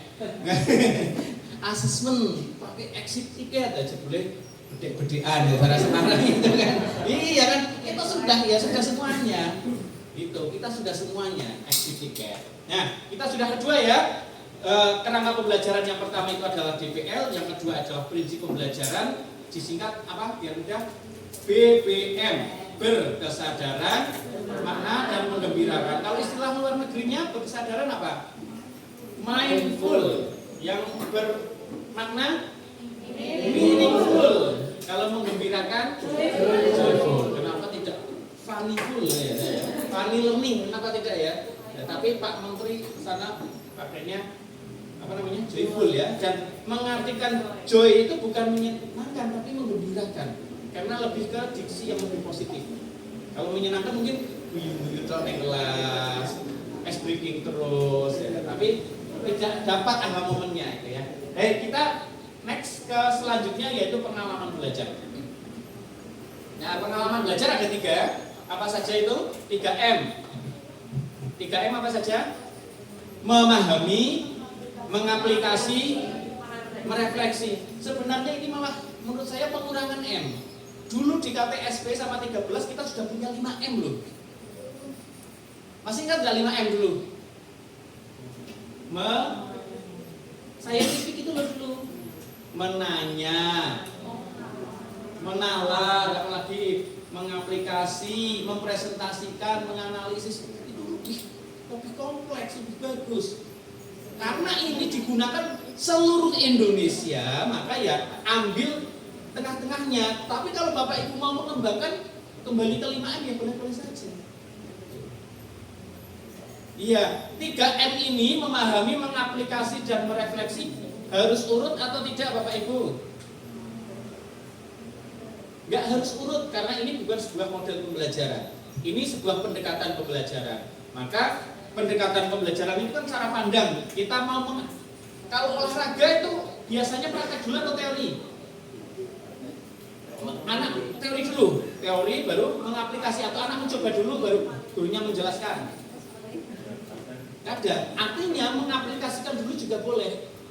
Jangan kalau teori lama nanti anaknya bosan kan? Ya. Nah, ada anak yang bisa paham itu dari mencoba dulu. Ya kan? Terutama anak-anak kelas rendah. Yang kelas tinggi pun sama. Kalau di sini tidak ada anak inklusi ya Bu ya. Nggak dapat SPMB inklusi. Nah, tempat saya ada. Setiap hari masuk. Ya itu asli inklusi karena dapat dari SPMB ada suratnya. Di rekomendasinya gini. Iya, jadi sebelum daftar dia sudah ke RDRM dulu. Ada rekomendasinya. Dia itu ADHD. Mohon sediakan GPK, guru pendamping khusus. Yang menyediakan siapa? Dan kedua, sediakan ruang kosong kalau dia tantrum. Ruangannya udah penuh. Kan ada penuh semua. Jadi kan kadang dia tantrum, teriak-teriak lari-lari sendiri. Itu sarannya dari RDRM bukan ke ruang kosong dan di situ didampingi oleh GPK-nya itu. Itu tantangan kita karena kita tidak bisa nolak kan? Tidak bisa nolak. Kebetulan di sini tidak ada yang daftar ya, yang SPMB jalur inklusi ya. Kalau ada ya asik lah kayak di tempat saya itu. Apalagi pas jam olahraga ini Mas Rilo, ngilang. Bahaya ini pokoknya. Yes, okay.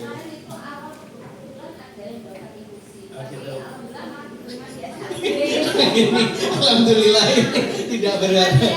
Ya kalau di sini memang dekat ya, kalau di sana itu tidak ada. Terus saya tanya ke guru kelas 1 itu ya orangnya kurus gitu ya, kurus lemah lembut. Itu ya. Jadi gimana Bu? Gimana Bu? Ya Pak, laptop saya dipukul-pukul kalau di meja kalau orang tuanya bekerja. Ya udah di sekolah kan mau ya kayak menitipkan anak kita betul-betul itu. Karena kan ya dari warga biasa bukan orang yang ekonomi yang harus. Kalau yang mungkin ekonomi tinggi bisa menyediakan GPK ya, sedangkan aturan di pos bisa tidak turuni GPK, kita bayar GPK. Nah itu apalagi besok kalau ke kosan guru aja kepala sekolah suruh ngajar ya katanya. Bukan kepala sekolah, memanfaatkan ASN yang ada di sekolah gitu. Jadi kalau ada yang pensiun ya nanti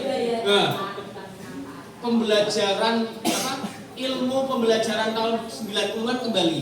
Mungkin yang pernah kuliah di tahun 90-an masih ingat ada mata kuliah pembelajaran kelas rangkap. Dikembalikan lagi. Ibu yang ngalami ya Bu ya, pembelajaran kelas rangkap. Nah, itu tugas yang sebelah kembali ke ruang sebelahnya. Anaknya sudah beda sekarang padahal kan. Kalau anak dulu anak-anak diam, anteng nggak keluar kan. Kalau sekarang gimana? Nggak bisa, sudah. Anak sekarang itu kan kebanyakan gizi ya Bu ya. Wah, gizinya banyak sekarang jadi terlalu aktif gitu ya. Tidak disebutnya. Oke, kita lanjut ke yang keempat. Nah, kita ulang lagi ya, kita ulas ya. Kerangkanya ada 4, baru 3. Yang pertama itu adalah DPL, dimensi profil lulusan. Yang kedua adalah apa? Prinsip pembelajaran mendalam dikenal dengan BPM. Yang ketiga adalah pengalaman belajar dikenal dengan 3M, memahami, mengaplikasi dan merefleksi. Yang keempat adalah kerangka pembelajaran. Kalau tadi kan kerangka kerja, ini kerangka pembelajaran. Next ya. Kerangka pembelajaran. Nah ini ada 4. Yang pertama ada praktek pedagogis, kemitraan, lingkungan, dan pemanfaatan digital. Semuanya sudah dilaksanakan. Pedagogis itu apa Bapak Ibu artinya pedagogis? Apa? Pedagogis? Model pembelajaran. Teori. Bu yang SPG makan dulu. Mendidik ya betul. Ilmu mendidik siapa? Siapa? Murid betul Pak Amar. Karena ada ilmu mendidik itu ada 2. Ada pedagogis, satunya andragogis. Ada andra and backbone ya. Kalau pedagogis ya kita ini guru harus tahu cara ilmu mendidik anak. Nah, kalau andragogi ya ilmu mendidik orang dewasa atau dikenal dengan POJ bahasa Indonesianya, pembelajaran orang dewasa, POD maaf. Nah, Di dalam andragogi ini, ya Bapak Ibu sudah zaman dulu ada metode, apalagi model, pendekatan, strategi. Contoh metode apa? Contoh metode diskusi, ceramah, apalagi tanya jawab. Setiap hari kita melakukan itu kan, berarti sudah mendalam belajarannya. Nah, model, apa model nih? Contoh model PBL, EJBL, Discovery Learning, Cooperative Learning. Sudah ya? Iya, sudah. Cooperative Learning kan tipenya banyak, ada NHT, ada apa itu namanya? Jigsaw, snowball throwing dan sebagainya. Banyak sekali cooperative learning. Iya, zaman kuliah ini kita recall pengetahuan yang lama ini ya. Aha momen, oh iya kelingan. Beli bukunya apa pinjam dulu? Beli. Oh, itu kuliah di mana? Oh iya. Satu kelas enggak kita? Oh, sadar usia. Saya itu angkatan 2014 loh. Enggak, bohong ya. S2-nya saya lulus 2013. S3-nya belum selesai Mas. Saya sama Bu Umi. S3-nya itu Islam Nusantara. Saya pendidikan dasar Nusantara, Bu. Pendidikan dasar Nusantara. Oke. Tahu nggak nama Ketua Ikatan Alumni UNES PGSD? Lah ya saya tanya sama alumninya, Ketua Ikatan Alumni UNES PGSD. Nah, itu betul. Itu betul. Iya. Baru tahu ya. Pura-pura tidak tahu ya. Biar aha. Ya. Sekarang kemitraan pembelajaran. Harapannya ketika mengajar itu ada mitra yang menjadi narasumber, tapi mitra itu tidak memanggil orang ke kelas menjadi pengganti guru, betul. Guru tetap mengajar di momen tertentu ada yang menjadi narasumber. Siapa yang bisa menjadi mitra? Kakak kelas boleh sebagai tutor, ibu kantin boleh, penjaga sekolah boleh, admin boleh, kepala sekolah boleh. Bu Umi minta tolong menjadi mitra pembelajaran saya. Oh, Pak Bu Umi rapat ya. Nanti mitranya diganti. Mitranya diganti ya. Misalkan bahasa Jawa kan susah kan? Anak-anak guru-guru Gen Z ini perlu pelatihan bahasa Jawa ini, menulis aksara Jawa dan sebagainya ini. Saya cocok ya. Narasumbernya jangan saya juga. Kalau saya aslinya dari Banjarnegara nanti ngapak-ngapak. Ada ya yang sini aslinya Banjarnegara ya? Oh iya Pak, Kebumen. Kebumennya mana Pak? Pulau. Pesantren. Lulus sama pesantren. Lulus pesantren. Iya. Di sana ada nasi apa Pak? Penggol apa? Penggol apa itu ya? Ya. Lingkungan belajar ada dua ya, lingkungan virtual sama lingkungan nyata. Nah, lingkungan virtual untuk mengajar apa kira-kira yang kita membutuhkan lingkungan virtual? Kan kita harus CTL, kontekstual, mendatang kita ke lingkungannya itu atau lingkungan dibawa ke ruang kelas. Contoh yang harus membawa lingkungan ke ruang kelas, materi apa? Haji. Kenapa Pak? Praktek apa? Haji, betul. Kan daftar gue sekarang berapa tahun gitu? 30 tahun. Makanya betul pakai virtual reality. Nah, ada yang sudah pernah pakai kacamata virtual reality? VR? Sudah punya belum guru-guru bersertifikasi ini? Belum. Harganya berapa harganya? Di Shopee cuma 30.000. Iya, cuma 30.000 kan? Haji guru agama, ya beragama itu. Itu ya. Nah, dia pakai ambil kacamata apa? Cari video Mekah 360. Nanti dimasukkan kita seolah-olah sedang iya. Tapi kalau metaverse ya harganya 50 juta. Yang iPhone itu enggak cocok kita ya. Wes bangsa tapi kadang dicoret ya. Yang kemarin belum lunas. Gitu ya. Kondangan ini sama kita juga pengguna ya. Ya iya tuh yang kita memanfaatkan fasilitas kan. Pengguna sama. Yang keempat adalah pemanfaatan teknologi, harapannya pakai AI, AR, VR ya. Kalau pelajaran yang pakai VR yang guru kelas ya ketik aja video 360 Jakarta, video 360 Candi Borobudur. Jadi ketika nggak usah ke sana kita pakai kacamata VR sudah bisa. AR juga bisa, AR ya. Itu kerangka kerja pembelajaran mendalam sudah empat-empatnya, dimensi profil lulusan, kemudian prinsip pembelajaran, pengalaman belajar dan kerangka pembelajaran mendalam. Kita next sekarang. Next. Stop ya. Ini tidak usah ya, ini tugas. Tidak usah ya, lanjut aja ya. Saya tahu ini penugasan, tidak usah. Ini nanti mengerjakan ilkam banyak sekali. Ya, tapi ini tugas ini ya. Iya. Nah, sekarang bagaimana prinsip merencanakan dan melaksanakan asesmen? Namanya sekarang apa? Modul ajar atau RPP? Belajar. Modul ajar boleh, RPP boleh. Tapi harapannya menggunakan istilah RPP. Tapi jangan RPPM. Nah, itu salah. Kan ada yang download, ada loh guru yang download judulnya RPPM. Nah, yang betul itu RPP saja. M-nya itu mendalam, sekiranya itu RPP mendalam. Tapi tidak, RPP saja. Next. Lanjut, ini sudah biasa. Nah ini ya, Bapak Ibu ketika merencanakan pembelajaran, yang pertama menganalisis CP. CP yang sekarang kita gunakan CP nomor berapa? 046. Capaian pembelajaran dari peraturan BSKAP nomor 046 itu sudah ada penyederhanaan ya. Bapak Ibu sudah punya?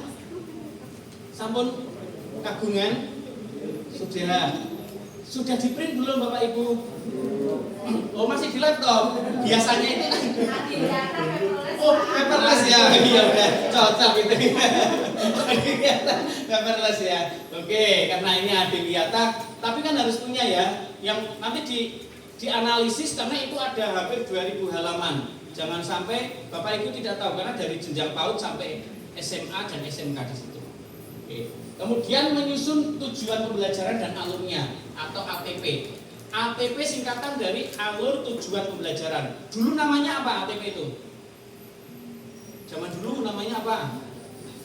Silabus. Paling enak dulu di zaman KTSP. Silabus sudah ada dari pemerintah. Kita tinggal nambah indikatornya. Sekarang guru dianggap seorang ahli kurikulum. Cuma disediakan CP, kita harus mempunyai ATP. Saya tanya lagi, Bapak Ibu guru sudah punya ATP? Ada ya di laptop ya? Sudah. Menjawabnya itu pakai ilmu kebatinan semua ini. Sudah sah berarti ya. Kedua baru merencanakan pembelajaran dan asesmen. Next. Ya, next lagi. Stop ya. Bapak Ibu, dulu ketika kita sebelumnya dari KTPSP K13 sampai era Merdeka kemarin, cara menyusun tujuan pembelajaran bagaimana? Ada apa saja itu menyusun tujuan pembelajaran? A, B, C, D. Masih ingat enggak? Lomba tujuan pembelajaran A, B, C, D. Audience, behaviors, condition, degree. Sampai dosen saya dulu kalau ngajar itu jangan salah baca yang B-nya itu. Gitu. Kan bahasa Inggrisnya medok saya itu kan. Ya betul kan behavior. Nah, saya kadang membacanya pakai bahasa Indonesia itu kan. Nah, itu kan. Gitu. Nah, di era sekarang itu kita membuat tujuan pembelajaran sudah tidak harus ABCD. Cukup kata kerja operasionalnya saja dan lingkup materinya. Contoh kata kerja operasional itu apa? Yang paling mudah. C1 apa? Ya, menyebutkan ciri-ciri makhluk hidup. Itu saja sudah bisa sekarang. Tidak harus melalui media ini peserta didik dapat menyebutkan ciri-ciri makhluk hidup dengan benar. Kalau dulu kan seperti itu. Sekarang cukup ada kompetensinya apa, kata kerjanya apa, lingkup materinya. Jadi lebih mudah. Tetapi kalau mau ABCD, malah tambah keren. Gitu. Ya, lanjut. Ya, lanjut lagi. Nah ini cukup kompetensi dan lingkup materi. Dan sekarang di pembelajaran mendalam kita tidak harus pakai taksonomi Bloom. Ada taksonomi yang lainnya. Ada Solo. Kalau wajib Bijin sama Marzano juga boleh. Tapi Bapak Ibu sudah familiar dengan belum ya? Tidak apa-apa pakai belum. C1 sampai C6 ya apa-apa Bu dari zaman dulu sampai sekarang kan C6 yang mana dan sebagainya. Dulu zaman saya kuliah kos itu sampai saya tempel di tembok kamar itu. Saking kepengen hafal itu. C1 itu apa saja, C2 itu apa. Sampai sekarang pun tidak hafal saya. Sama dengan Bapak Ibu ya. Next. Nah, Bapak Ibu ingat ketika mengajar di era KTSP? Ingat enggak? Belum mengajar ya? Yang sudah mengajar di era KTSP itu materinya urut loh. Urut dari ini dulu. Dari yang mudah, sulit, deduktif, hierarki, prosedural, psikomotif. Sekarang kita diminta menyusun materi seperti ini urut. Kalau dulu kan sudah disediakan dari pemerintah ya. Sekarang kita diminta karena guru sekarang dianggap sangat hebat. Nah, saya yang mengajar kelas 4 siapa di sini? Nah, Bu Anissa, kalau mengajar bangun datar bagaimana Bu? Pertanyaan pertama kepada siswa. Kasih contoh bagaimana? Ubin, oke, betul ya. Artinya ketika kita mengajar itu tadi kontekstual harus dimulai dari pengetahuan faktual yang ada di lingkungan kita. Anak-anak yang ada di ruang ini yang bentuknya bangun datar apa saja. Berarti kan bisa lihat ya, faktual sesuai dengan taksonomi dari C1 sesuai dengan teorianya Piase, operasional concrete. Setelah dari pengetahuan faktual, sekarang saya tanya begini, anak-anak apa yang dimaksud dengan segitiga? Yang bisa jawab berapa? Ada tidak kira-kira? Ya ada mungkin satu, itu pun belum tentu benar ya. Nah, pertanyaan itu bukan faktual. Pertanyaan itu adalah pengetahuan konseptual. Harusnya pengetahuan konseptual itu didapat dari setelah pengetahuan faktual dulu. Jadi ketika kita mengajar ya berupa ilmu-ilmu atau pengetahuan fakta dulu. Dari faktual naik level ke pengetahuan yang sifatnya konseptual. Konseptual ya pengertian-pengertian. Ilmu-ilmunya apa? Teori-teorinya itu apa? Itu namanya konseptual. Hewan vertebrata adalah, nah, kita aja masih kadang lupa ya. Yang paling masih bingung skoliosis, lordosis, kifosis ya. Kanan kiri masih bingung kita kan. Makanya anak itu berikan pengetahuan faktual. Kalau tidak bisa ya pakai ini kan, LCD, IFP, pakai gambar itu. Jadi Bapak Ibu ketika mengajar diawali dengan pengetahuan faktual. Kemudian naik level lagi menjadi apa? Konseptual. Naik level lagi menjadi pengetahuan apa? Menjadi pengetahuan yang bersifat prosedural. How to, bagaimana mempraktekannya, bagaimana mengimplementasikannya. Kemudian naik level lagi menjadi pengetahuan yang sifatnya metakognisi. Itu level-levelnya ketika kita mengajarkan ke anak sama seperti itu. Dari faktual, konseptual, prosedural hingga ke metakognisi. Jangan sampai kita mengajar itu pertanyaannya itu langsung konseptual. Tetapi harus, makanya pentingnya media itu seperti itu dalam rangka untuk dimensi faktual tersebut. Next. Nah, tugas guru hanya 3, Bapak Ibu. Apa yang pertama itu? Merencanakan. Baik, dokumen perencanaan yang harus ada apa saja? Paling ujung bobonnya. Sebelum jadi RPP jadi apa dulu? CP dulu. Sudah punya ya? Sudah, kita urutkan. Kedua, ATP sudah punya ya? Sudah, kita urutkan lagi. Ekin lancar kalau sudah ya. Yang ketiga, setelah ATP apa? RPP sudah punya ya? Sudah, bantuan AI boleh, yang penting diedit ya. Ya kan jangan sampai ada di tempat teman saya sana mau tanda tangan ternyata SD-nya beda namanya itu. Ada itu ya. Nah, terus dokumen lainnya lagi untuk menentukan ketuntasan belajar siswa itu namanya apa? Dokumen apa? KKTP dulu namanya KKM. Sudah punya KKTP? Sudah, alhamdulillah. Ekin lancar, simpatik, ACC semuanya itu ya. Itu adalah dokumen perencanaan yang harus dipunyai guru. KKTP itu ada berapa sekarang? Kalau dulu kan KKTP hanya 1, 80, 70. Ada 4. 1 deskripsi, Kedua, rubrik. Ketiga, interval. Yang keempat adalah persentase. Jadi Bapak Ibu milih nanti untuk KKM-nya, KKTP-nya mau pakai yang mana. Gitu. Ya, lanjut.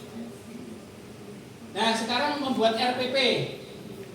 Bapak Ibu, saya masih sering melihat RPP yang diunduh dari internet itu melebihi ini. Padahal RPP-nya cukup 4 loh. A. Identifikasi, B. Desain pembelajaran, C. Pengalaman belajar, D. Asesmen. Ada yang A, B, C, D nggak sampai C masih RPP-nya. Nah, jadi nanti kalau unduh RPP disesuaikan. Di dalam identifikasi itu ada identifikasi murid, jumlah muridnya berapa, laki-laki berapa, perempuan berapa, ada yang inklusi berapa ditulis. Yang kedua, memahami karakteristik materi pelajaran. Materi pelajarannya apa dituliskan di situ. Yang ketiga, sekali mengajar, dimensi lulusannya mau dipilih yang mana. Jangan 8 dimensi itu dipilih semua, dicentang saja 2 atau 3. Kemudian desain pembelajaran. Nah, desain pembelajaran itu ada CP, TP, ATP, kemudian 4 kerangka pembelajaran itu dimasukkan dari praktek pedagogis, kerang kemitraan, lingkungan, dan satunya adalah pemanfaatan digital. Itu harus dimasukkan dalam RPP. Sudah praktek ya Bu Anissa ya kemarin yang menyusunnya RPP di sini ya. Sudah. Kemudian pengalaman belajar. Pengalaman belajar itu menerapkan 3M tadi. Memahami, mengaplikasi, dan merefleksi. Tidak harus urut, pakai model pembelajaran. Di kegiatan pendahuluan ini penutup, prinsip pembelajaran harus ada. Berkesadaran, bermakna, dan menggembirakan. Tadi yang sudah saya sampaikan dari awal. Kemudian asesmen. Asesmen ada berapa Bapak Ibu? Ada 3 ya. Asesmen awal, asesmen formatif atau proses, dan asesmen sumatif. Ya. Silahkan, ini sudah tidak hal yang asing. Lanjut. Ya, ini lanjut lagi. Ya, lanjut lagi. Nah, apa tolak ukur pencapaian murid terhadap tujuan pembelajaran? Tolak ukurnya itu adalah KKTP tadi. Kriteria ketuntasan tujuan pembelajaran. Ya, nah ini ada 4 ya KKTP ya. Menggunakan deskripsi kriteria, menggunakan rubrik, menggunakan skala, dan menggunakan persentase. Ini anak dikatakan tuntas belajar apabila 7 berapa di sini angkanya berapa KKTP-nya? 80, 70 atau 90? 85. Oke, sip ya 85. Iya. 75. 85 gurunya bekerja keras. Wah, keren. Enggak apa-apa. Yes. Iya, baik. Kalau anak belum tuntas KKTP, apa yang dilakukan Bapak Ibu? Remedi, kita izin minum ya. Remedi, bagaimana caranya remedi? Kok sudah 3:30?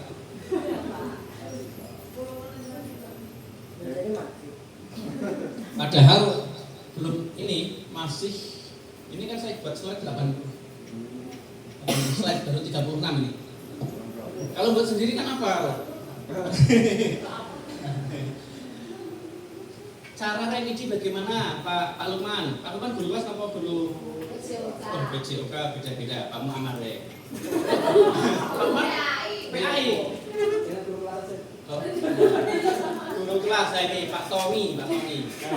Ya, cara remedi bagaimana Pak? Cara remedi Kan sekarang ulangan zaman dulu, anaknya ada yang di bawah KKTP, cara remedinya bagaimana? pertama kita melihat siswanya dulu Pak, nilai yang kurang bagian apa?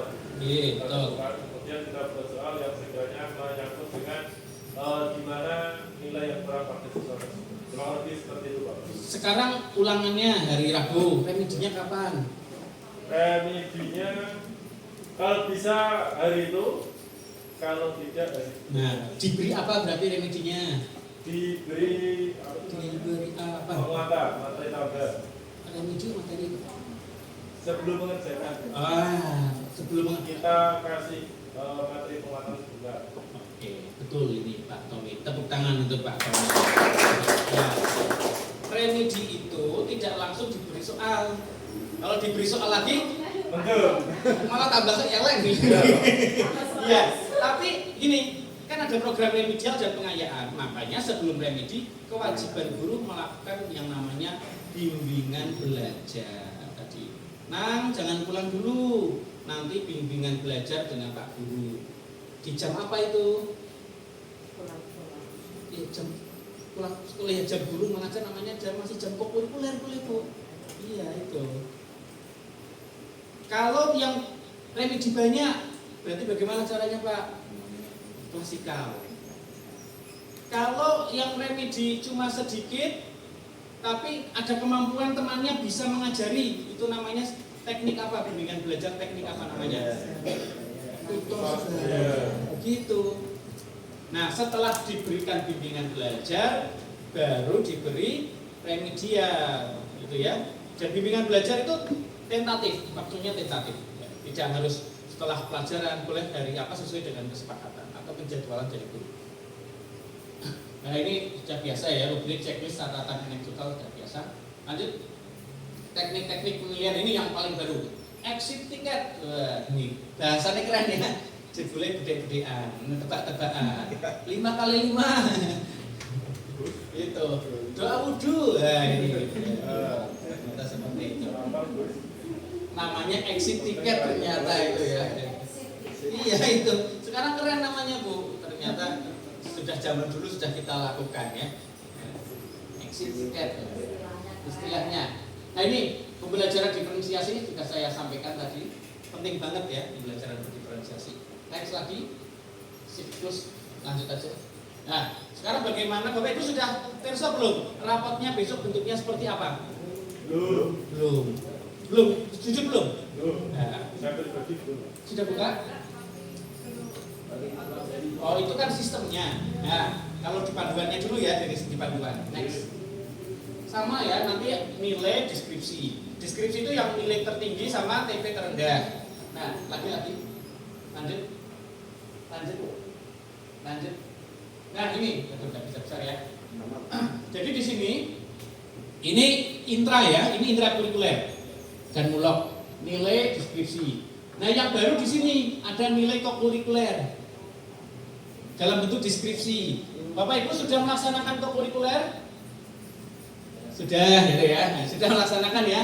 Baik, kokurikulernya itu nanti nilainya dalam bentuk deskripsi. Yang dinilai apa kokurikuler? Dimensi profil lulusan tadi ada 8. Misalkan Bapak Ibu semester ini ambil 2. Misalkan yang pertama adalah kreatif, yang kedua adalah komunikasi. Ananda Dito, apa itu namanya? Sudah baik dalam penalaran kritis, namun masih perlu pendampingan dalam komunikasi. Begitu. Tetapi kan nilai itu tidak hanya deskripsi. Kalau kita membuat deskripsi gampang ya, tapi prosesnya itu. Nah, next lah, cukup ini menyampaikan kokurikuler. Kokurikuler itu nanti kan ada RPP kokurikulernya juga, ada perencanaannya. Salah satu bentuk kokurikuler adalah dulu namanya P5 atau project. Boleh sekarang Bapak Ibu masih kokurikulernya project boleh. Karena kokurikuler ada 3. Yang pertama itu adalah secara tematik atau lintas disiplin ilmu. Yang kedua itu penerapan 7 KIH. Itu dinilai dari 7 KIH itu mau ambil dimensi apa saja, keimanan dan ketakwaan. Tapi kok angel ya, anak itu setiap hari sholat berjamaah di musola sekolah. Nah itu bisa dinilai terus sebagai nilai kokurikuler. Anak itu MBG-nya selalu habis, bahkan minta punya temannya yang nggak habis ya, misalkan seperti itu bisa lagi. Habiskan ya. Anak itu sangat baik, MBG-nya dikasihkan ke gurunya, misalkan seperti itu. Nah tapi ini nanti butuh Bapak Ibu mungkin masih, ini jujur aja, yang sudah membuat perencanaan kokurikuler ada tidak? Masih bingung apa bingung? Ya kenapa kalau itu program itu ada setelah kita masuk kok Bu? Program itu ada, kita sudah pembelajaran. Maka kalau sekarang masih bingung, besok kita luluskan di semester besok. Ya, yang penting tugas kita ini membuat laporan kepada orang tua, ada kokurikulernya. Ya guru kan punya ilmu kebatinan ya. Anak ini baik di mana. Sekarang pakai ilmu kebatinan wes karena ini programnya kemarin sudah di Agustus atau aku baru datang kan. Ya, tadinya heboh P5 sekarang kokurikuler. Gitu ya. Dan kurikuler itu ini loh, Mas Rilo 1 jam loh. Guru agama, guru olahraga itu punya tanggung jawab kurikuler 1 jam gitu. Karena di mapelnya kan cuma 3 jam, 3 JP, betul kan? Iya itu. Terus kapan-kapan diskusi kurikuler. Yang kedua, ekstrakurikuler ini sama ya, sama. Ketidakhadiran, catatan wali kelas sama ya, biasa. Ini ada hal yang baru Bapak Ibu, yang cukup harus hati-hati. Bentar ya. Orang tua harus dirapot.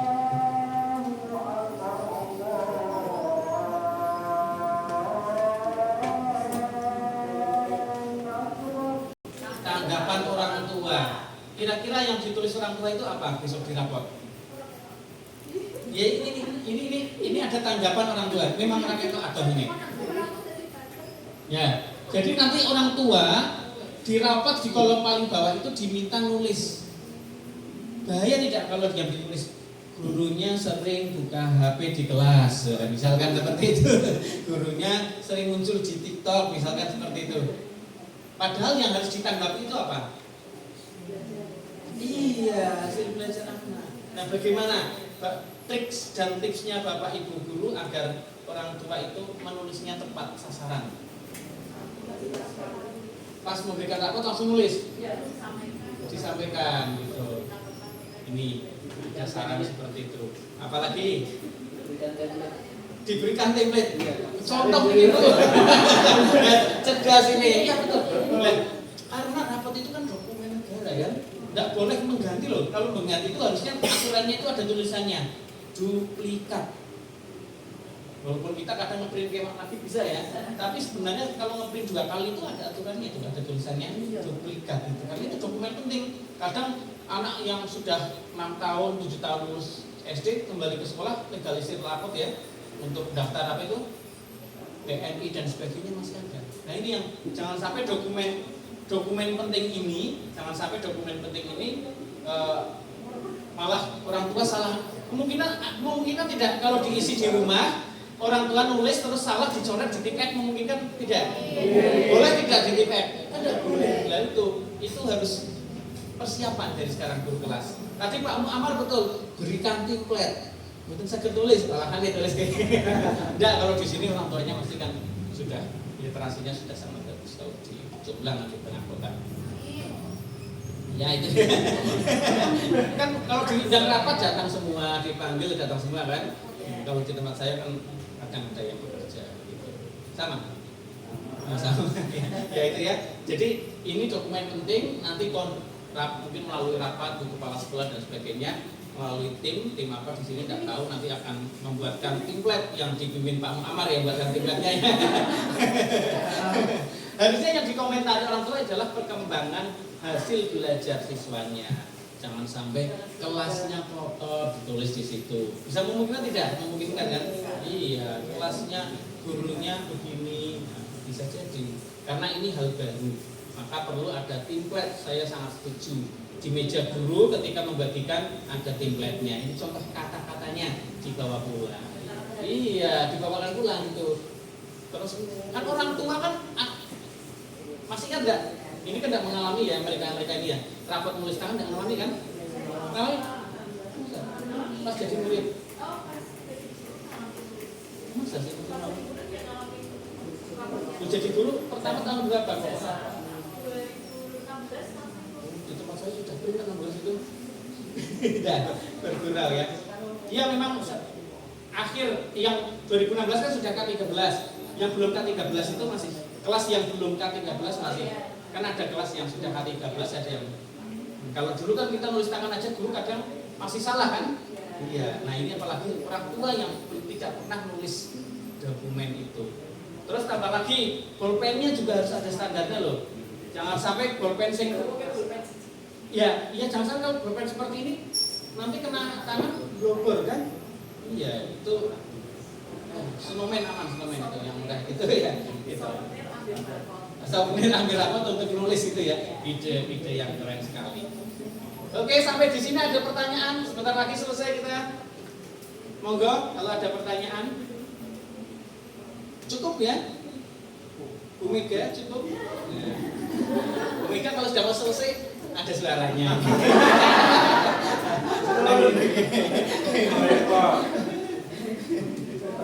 Saya masih walaupun 40 tahun masih kelihatan tulisan-tulisan di sana. Kok bilang umur malah ya lupa ya. Oke, Pak Tommy, gimana tanggapannya dengan raportnya ini? Saya kira lebih bagus ya, karena di situ ada yang menarik yaitu pesan orang tua. Jadi kita bisa komunikasi dua arah, jadi kita menyampaikan kepada orang tua nanti bisa memberikan mengevaluasi hasilnya, kemudian menuliskan sehingga guru sudah tahu kok ternyata anak saya hasilnya seperti ini. Jadi kedepannya kita bersama-sama bisa melakukan pembimbingan yang tepat. Gitu. Kalau zaman dulu kan kita harus pakai buku penghubung ya. Betul. Nah ini rapot berfungsi sebagai buku penghubung. Namun di panduan pembelajaran dan asesmen sama di maaf ya. Tapi nanti kalau disalahgunakan gimana? Contohnya Lalu saya kirim salam buat gurunya. ada kemungkinan. Love you Pak misalnya. Iya. Jangan-jangan ke Pak Tommy. Guru paling favorit kayaknya ya. Iya. Dokumen negara betul. Iya, dokumen negara itu. Nggak bisa dihapus ya. Nggak bisa dihapus itu ya. Iya juga ya. Aneh-aneh aja. Tapi sudah pernah berusaha membuka e-rapotnya sekarang ya. Walaupun rapot itu tidak harus pakai e-rapot. Yang penting bisa di-print bentuknya seperti itu. E-rapot itu hanya sarana. Iya kan? Yang penting dokumen kan tercetak. Ini hanya sarana. Sama itu. Yang penting bentuknya sama. Excel boleh, Word boleh. Hanya saja di e-rapot kan guru tinggal menemukan nilai tertinggi apa, tidak ada, menggampangkan, tidak usah ketik satu-satu kan seperti itu kan deskripsinya. Silakan mau pakai e-rapot boleh, mau pakai yang ini. Nanti kesepakatan biasanya di kecamatan ada yang biasanya handle e-rapot siapa di sini? Bu Puji admin TU ya. Nah itu biasanya di kecamatan itu ada pertemuan admin atau TU untuk membahas itu. Kebetulan di tempat saya minggu ini gitu, sepertinya ada pelatihan e-rapot. Ada lagi pertanyaan?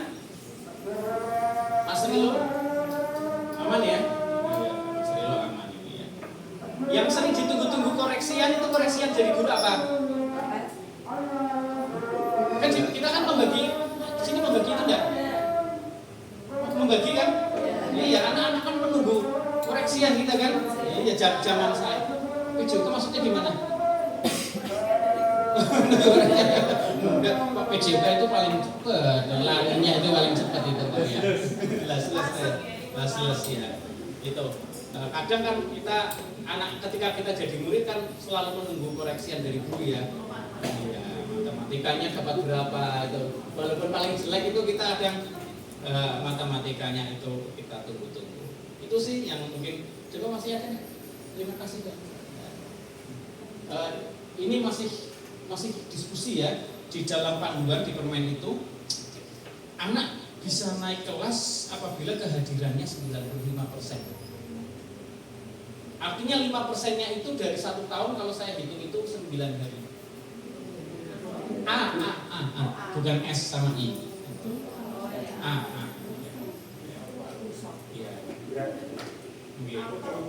Iya, apa? Tapi ini kan dikembalikan ke kurikulum sekolah lagi. Ini kan panduan nasional. Nah, di kurikulum sekolah nanti seperti apa? Otomatis, tapi di situ tidak ada klausal. Kalau anak nilainya sekian di bawah KKTV tidak naik kelas, tidak ada.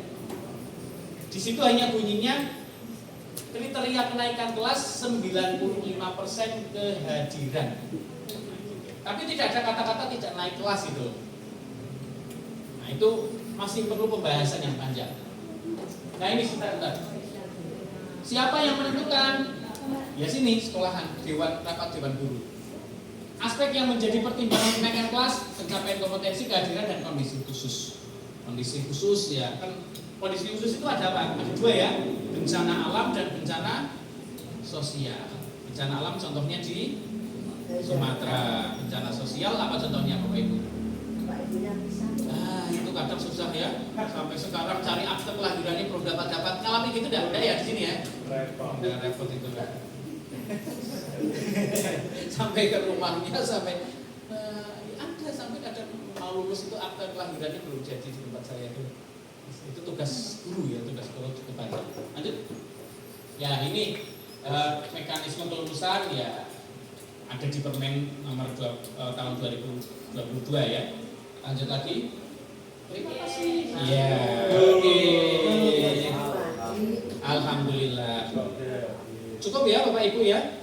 Ya, mudah-mudahan apa yang saya sampaikan hari ini bisa menggembirakan, bisa membahagiakan. Pembelajaran mendalam sejatinya itu adalah hal yang sudah kita lakukan bersama-sama sejak lama. Kita hanya membangkitkan lagi. Yang baru apa? Tidak ada yang baru. Hanya formatnya saja, RPP formatnya baru.